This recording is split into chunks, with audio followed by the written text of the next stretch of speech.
Good to see everyone again. But it's that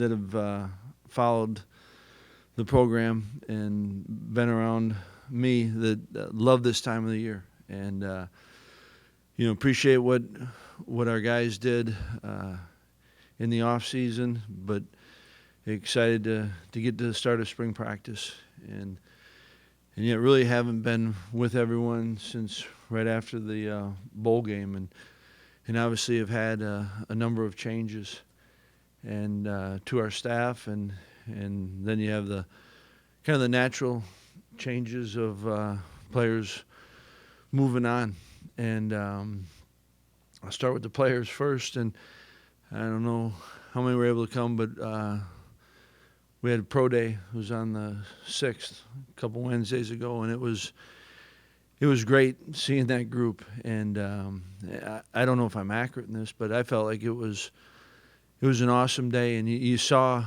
that group, and one really performed and tested well, but you saw that group and the way they interacted with each other and enjoyed being around each other. And it's kind of good to see, and a reminder of what that group led by that, so many of those seniors and obviously Leo was part of it, what they meant to this team. And yet, I've liked what we've done this winter. And, you've got 4 phases that you use to prepare to get ready for a season. And first phase is winter conditioning, and second phase we're starting with spring practice. And, I like the guys that have stepped up and are starting to lead, and I like their intentions and kind of the way they're going about their business. And we've also had some, number of changes on the staff. And, kind of first started when, Joe left, and always very appreciative of what Joe did here and kind of really as a coach and as a player, and that opened up an opportunity to move Bob Bosted to coaching the O-line, and I'm excited for our players to have Bo coaching them, and that opened up a spot on defense, and feel really fortunate to have Bill Sheridan coaching our inside linebackers. And I think I've said this before, but a lot of times when I say I'm excited about it, I'm excited for our players to be coached by the people they are. And I think that's my job as a head coach, is if you can put those players in a room with a position coach that's coaching them that cares about them and will help them on the field and off the field, that to me is the number one responsibility. And feel great, obviously, with Bo and Bill, and then had an opportunity to move Mickey Turner to a role in recruiting, which would be huge for us, and I'm excited for that. And then had a chance to get back with Bobby Ingram, and I've always had a ton of respect for Bobby, and was fortunate, kind of his timing and our timing to be able to get him, have a chance to work with him personally, and really for our players, not just those on offense, but all our players. I'm really grateful to have Bobby here, and then most recently was able to add Al Johnson to the staff. And so those are kind of the new coaches that will be on the field, and we got a chance to add Jack Sitchie and Mike Caputo back here as defensive and offensive assistants. And so, we got kind of the staffing. We still got a couple more pieces in the recruiting, but really the football staff and the coaching staff is pretty much set, and feel very grateful to be doing this with this group of individuals. And like I said, I'm most excited for our players, and that leads us to spring ball. And spring's a great time for a team and for individual players. And had a chance this morning to meet with them, and like I said, I like what kind of they started in winter, but now we get to go and play football and practice football. And I think there's so much that you can gain in this time, And one of the big things for us is, how do we, as coaches, how do we help them to get better? And as players, how do they kind of get out of their comfort zone and develop into being the best player they can be? And I think while they're doing that, you start to get a sense of what role they may or may not fill. And, I talked to the team this morning, about doesn't matter where you're at kind of in your journey in the career. But I'll never forget, Zach Bond, and this was heading into his last year here, and just had a tremendous approach to spring. And I remember talking to him because the next year we didn't have spring ball, and was talking with him. He said, I just feel so bad for the guys not having spring practice because I know what that did for me, both in what I was able to work on and the confidence that I gained. And so there's a guy that was starting, and now how can he elevate his game? And we've got a number of guys coming back that have started, played a lot of football, but still a great opportunity to keep going on their craft. And then, I talked to the team about Ryan Connolly. And, Ryan was a guy that, in spring practice was kind of in a backup role. But I remember the last two practices and really our last practice, it just stood out. Like something happened, kind of something triggered, and he just played really well. And, fast forward and he's not starting that year. And, Chris gets hurt on the first play against LSU. Ryan steps in and never left the field. And so I think there's, spring's important for the guys that are kind of the next ones in. And then we all know the importance for the young guys. We've got a number of guys that will be their first spring, and how important that is, and just truly now having an understanding of what they're doing, and now you get to go out and to practice it, and it's spring practice is spaced out, and you have a meeting day, and then you have practice. You have another meeting day, and you practice, and so you really can kind of help them in understanding what they're doing and growing, and there's a physical component anytime you're playing football, but it's not quite the grind of a season.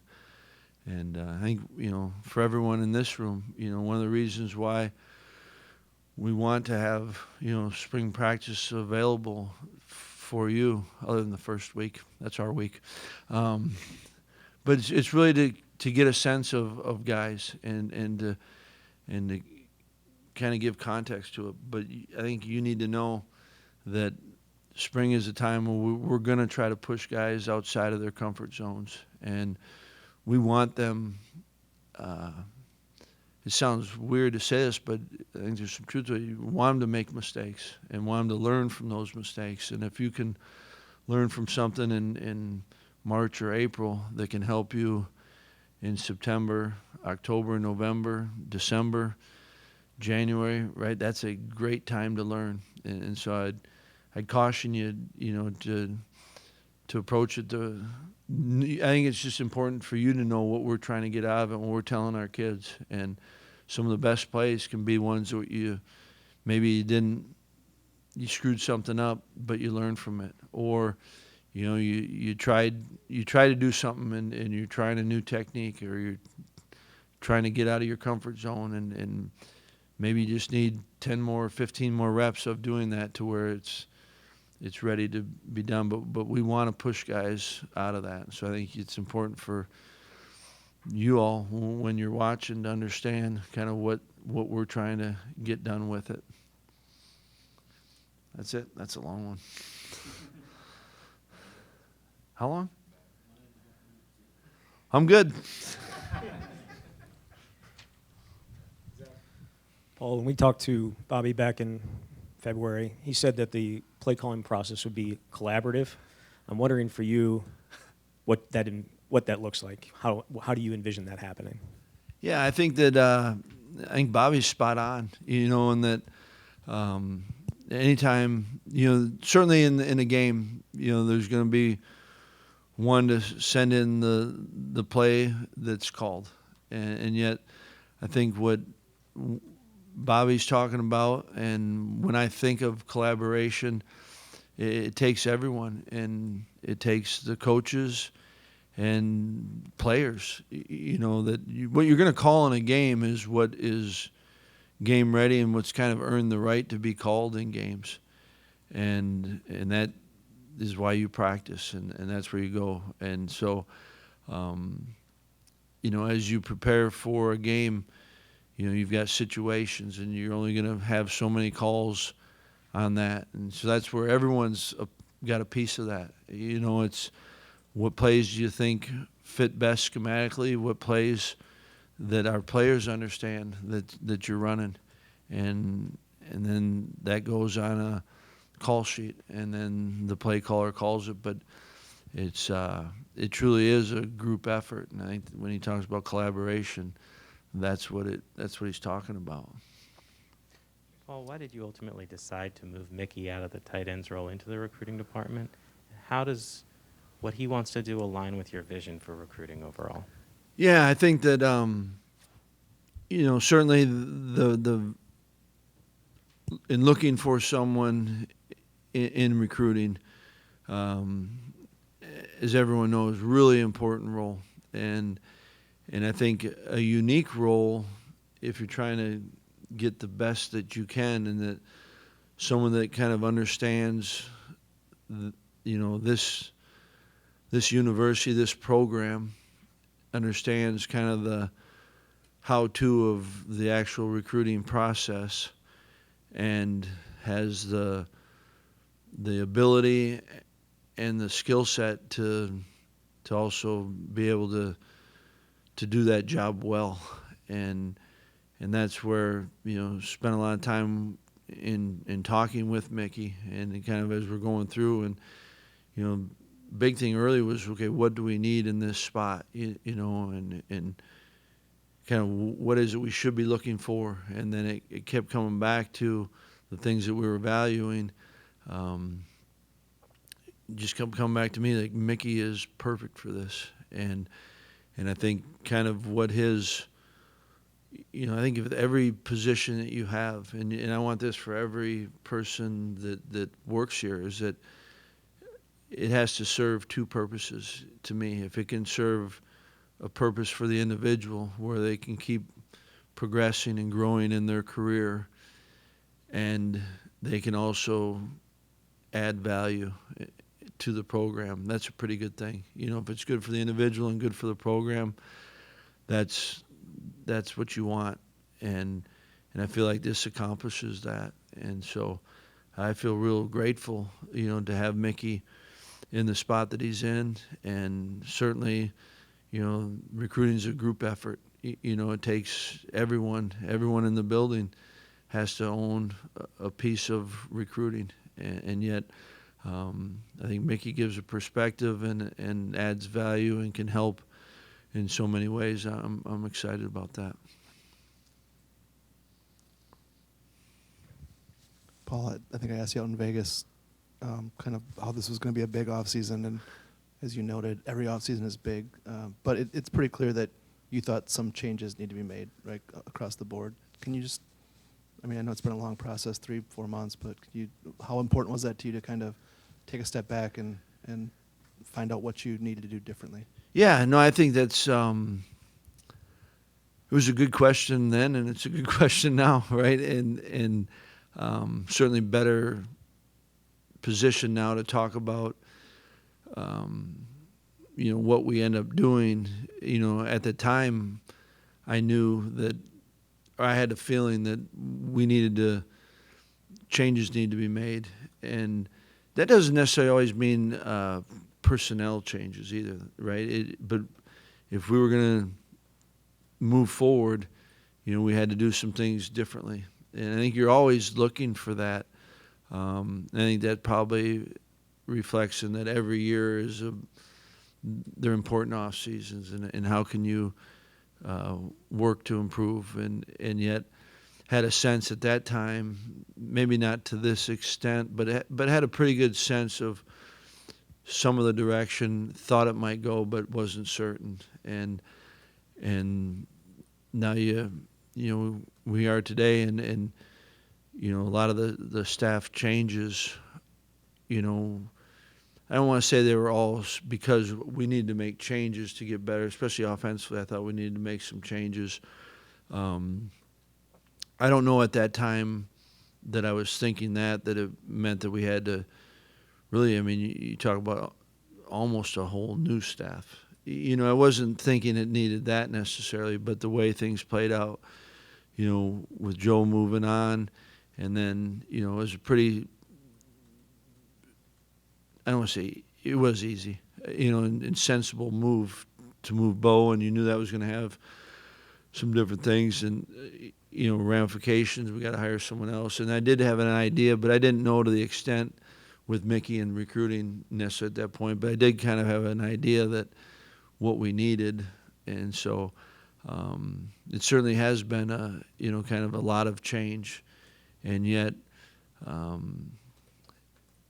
in a way that doesn't feel like it's, and maybe it's easier for me because I've worked with everyone but Bill. I've worked with him, and so there's an excitement to what's like I said, when I look at each position group, and when we recruit them, I tell them, you're going to be well coached, and I feel like I can look at every one of them in the eyes today and feel good about who's coaching them. And the other thing I like about really our staff in general is I think we got guys that are good teachers and can coach a number of different positions, and yet I think they're all in a good spot right now too.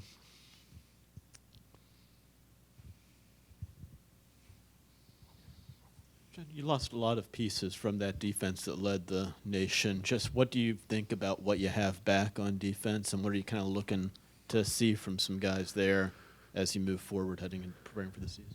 Yeah, there's no question that we did lose a lot of good players, and I think every year I feel like we've lost good players, on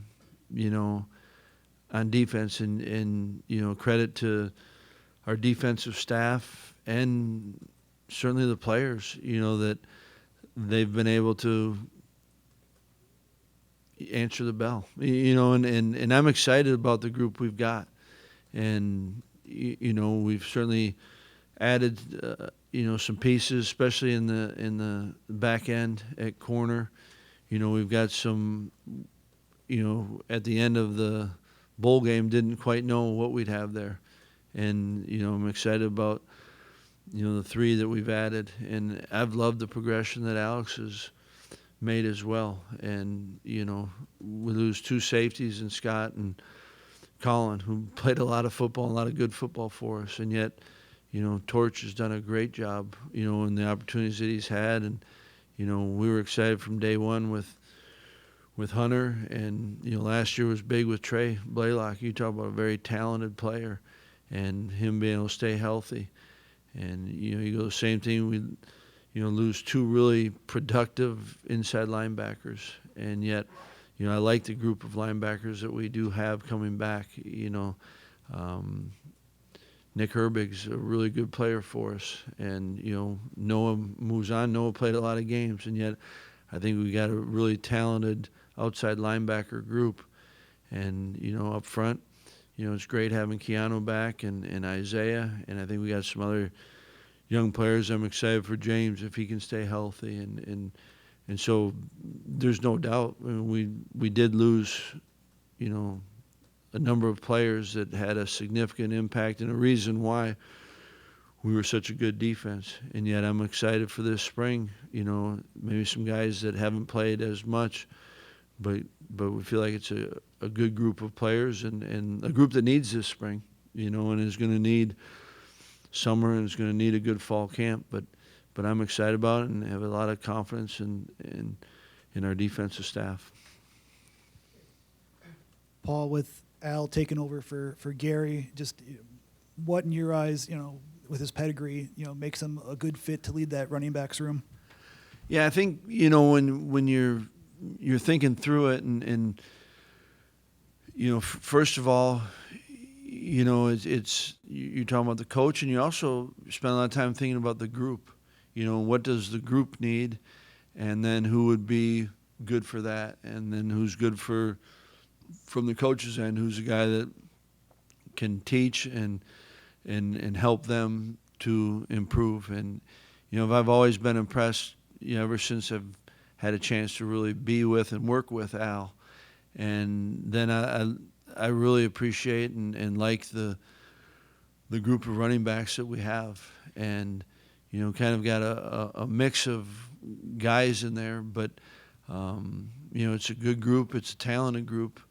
This spring, we've got 3 of them that won't be doing much in spring practice, but I think it's a good fit for them. And I think, certainly, Al's got a great understanding of offensive football, and I think, we all know he played in the offensive line, but, one of the things I've always been impressed with Al is kind of how he sees the whole game, and been in positions where, coordinating, and then recently being a head coach, and, where he's not just a coach that, some line coaches might just throw on the end zone view, right? Al's always been looking at both of them, and I think the way that he communicates, and guys know, I think players want, a few things from their coach. They want to know that the coach cares about them, and they want to know that the coach can help them get better as a player. And there's no question in my mind, Al truly does care about the players he coaches, and there's no question in my mind that Al, along with them, can help them be the best players they can be. Paul, the Caleb Williams situation was pretty high profile. I'm wondering if you had to address that at all with Graham, and if so, how he has reacted to that. Yeah, I mean, there was a lot of that was played out probably more so publicly than it was. But anytime something like that's happened, I'm gonna talk with him and go, and then I told Graham, as it kind of I keep him as it went on. I never personally spoke with Caleb, and told Graham such, and so I think he understands. I mean, and that's the world that we're in right now. So it really wasn't a ton, but you want to make sure you're always communicating with your players. Well, you mentioned the running backs. You said 3 guys won't be doing much this spring. I assume Malusi's one. Yep. Can you share who the other 2 are who will be? Well, yes. Isaac and Ship. Those are 3. Paul, I was wondering if you could share how you maybe divvied up responsibilities with assistants this year, or with Bobby Ingram, where you want to put him, and why you decided to do that. Yeah, so kind of how our offensive staff will look. Al's coaching the running backs. Bo is coaching the offensive line. Chris Herring is coaching the tight ends. Bobby's with the quarterbacks. And one other thing that we're doing this year is we're going to divide up and Elvis has the receivers. And then special teams, we're kind of dividing that up amongst the staff. And so we'll have a number of coaches kind of be the lead coach on each individual unit. So, we're not going to have just a specific special teams coordinator. Well, obviously you're in the process of getting to the field and starting to put some of these changes in, but as you've worked with Bobby in the last month or so, what kind of changes do you envision with the offense, or what you guys are going to maybe tweak with it, with his new ideas? Yeah, I think fundamentally and philosophically, we see the game very similar. And I think then, that's a big part of spring is kind of, who are we and what are our strengths and weaknesses. Not that you're necessarily coming out of spring and this is who we are, but you get a good sense of it. And so I think that, again, that's a collaboration in that, all right, where are we at in the offensive line. You know, where are we at with tight ends? What receivers kind of emerge? You know, we know a little bit more this year going into this spring than we did last year at running back. You know, although we're going to have 3 not there, we do have a good sense even of, you know, what Ches can bring, what Ship can bring, and what Isaac can do. And you know, Braylon's going into his first spring, but obviously played a lot of football for us last year. And so I think it's, you know, you have a starting point of kind of the fundamental things that we want to do offensively, and then kind of as we find out who emerges and what other strengths are, I think that kind of shapes out then what you really goes. I always think that the players are going to define kind of the personality of your unit, whether it's offensively or defensively or special teams. But you know, I think it's not just Bobby that's got. Everyone's got ideas, you know, and you know, Bo's got things that he believes in the running game, and Elvis now knows this group of receivers he's working with, and there's some that he has a sense of, but, you know, Skyler's got 1 catch. Marcus has, you know, a couple catches, but played in a couple games. You know, we've moved Dean Ingram from defensive back over to receiver. You know, Chim has played a lot of football. Chim's kind of, in many ways, is kind of the veteran in the room, but still a young player in many ways. And so, you know, fundamentally on the same page, and yet, you know, each year, and we knew it was going to be different. And kind of talked about, you know, when Jim asked it after the bowl game, you know, some of the changes that needed to be made, I think, for us to go forward. And Bobby brings in a new set of ideas, and you know, we've got some ideas that all the other coaches have had, and how do we put them together? Say, Paul, with having Bob move over to the offensive line, just what type of conversations did you have with him to start that process, and how long did it take for him to agree, and what fresh perspective do you think that he could bring to the group too? Well, when you know me and you know Bo, that's not going to be a real long conversation. And so, and I asked him, "Are you still a good line coach?" He said he thinks he is. I said, "All right, you want to do it?" Yeah, that was the end of it. Seriously. And, you know, he's, what is he going to bring? He's going to bring, you know, we've been really fortunate. I think we've had really good line coaches. When I've been at Wisconsin, you know, whether it was when I first was here in Hughes, and, you know, Rudy and Bo, all different. But Bo he is a great teacher, and he's relentless in his coaching, and you know, he's got a belief in how you do it, and players understand it and buy into it, and I'm excited for it. Paul, you've talked before about how quarterback play is predicated on a bunch of different factors, you know, how people block or you know, run routes and things like that. But he also has the ball in his hands on every offensive play. So when you have had a chance to evaluate Graham last season, what stands out about the areas that you think he needs to grow in, knowing there's a group around him that, as you listed before, are pretty inexperienced?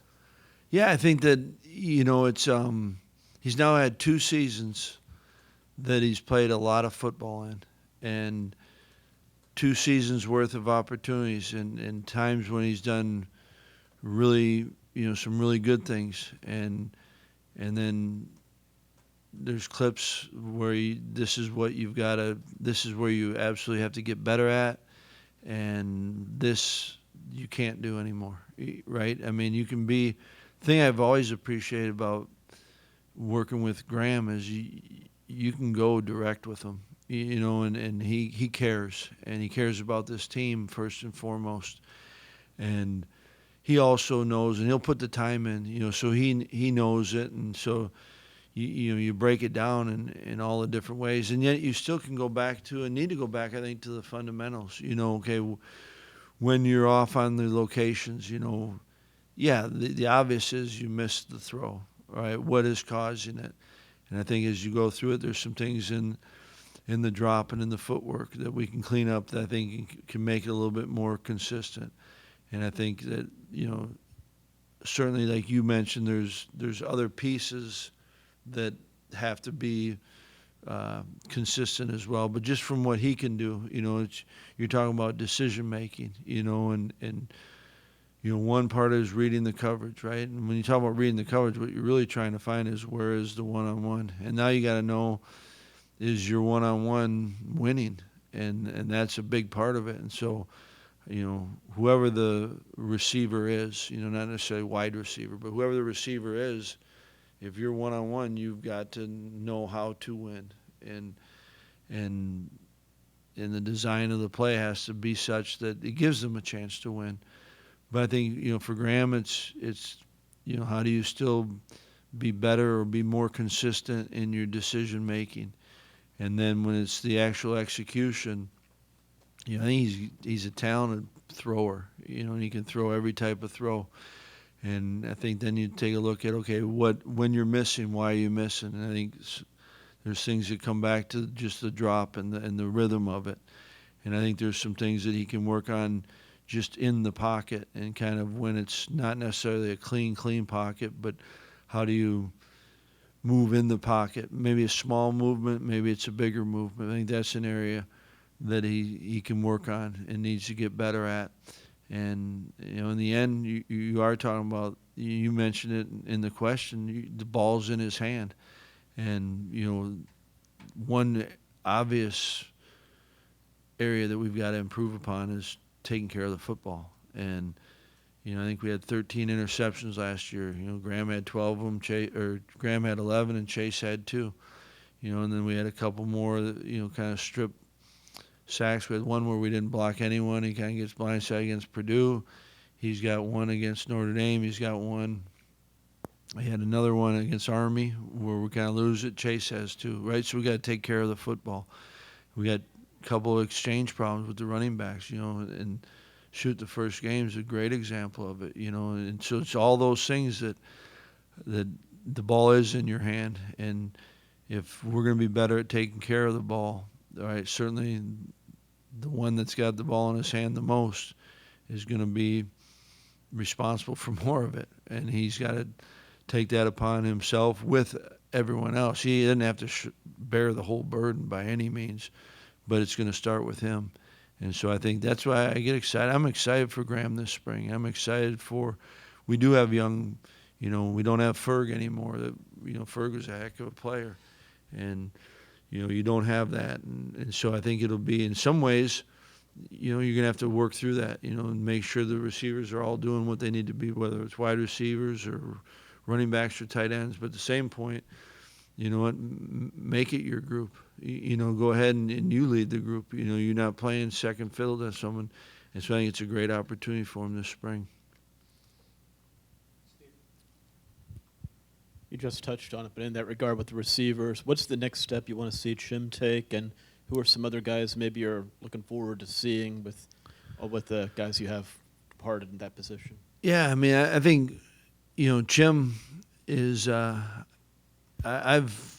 loved the trajectory he's been on. He comes in as a true freshman. We don't have spring ball that year, and comes in and impacts it. And I thought last year really stepped up in kind of just the whole approach that he took. And I'm excited for him to, what we need is that room, the whole room to play like Chim plays and approach each day like Chim approaches it. I mean, Chim's got a great intentional work ethic, and obviously we think he's talented. And he there's not one part that you say, boy, he's lacking, but there's not one part, and he'd be the first one to say this, that he's not going to work on and improve. And so I think that anytime you're going, it's continuing to understand the game, and understand defenses and understand what you're doing, and how are you doing what you're doing, and putting yourself and your body in position to make plays. But love the way that he approaches everything. He's had a tremendous winter, and there's a group, a lot of guys. I like the talent in that room, and yet guys got to go out and do it, and they got to do it consistently. Paul, I know you mentioned the 3 running backs, but are there any others players that you're foreseeing being limited or out this spring? Yep. I don't have it in front of me. Do you have one? What's that? You know what? Come to practice and find out. I mean, I'm trying to think. Yeah, for sure the 3 running backs. There's a list. We got a few more. Yeah, you got to do your work. I don't know. That's about it, isn't it?